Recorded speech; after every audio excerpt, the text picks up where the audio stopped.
লাইফে যদি আপনি ঝামেলা এড়িয়ে চলতে চান এবং সফল হতে চান, আপনাকে ৩টা জিনিস সবসময় সিক্রেট রাখতে হবে।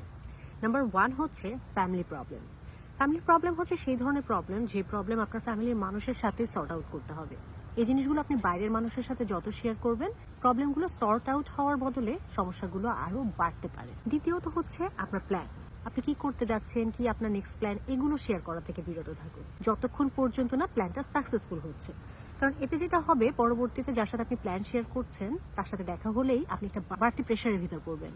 কি হলো, তোমার তো বিদেশ যাওয়ার কথা ছিল, তোমার তো চাকরি পাওয়ার কথা ছিল, তোমার তো বিয়ে করার কথা ছিল, কত দূর হলো, না হলে বিষয়টা তখন দেখবেন আরো খারাপ লাগছে। নাম্বার 3 হচ্ছে লাইফের এমন কোনো সিক্রেট, যেই সিক্রেটটা অন্য কেউ অন্য কোনো সময় জানলে আপনার কোনো ক্ষতি হতে পারে। কারণ লাইফে আজকে যে বন্ধু, কালকে সে শত্রু যে হবে না, এর কোনো গ্যারান্টি নাই। তাই কার সাথে কি সিক্রেট শেয়ার করছেন, এই বিষয়গুলোতে অবশ্যই সতর্কতা অবলম্বন করতে হবে।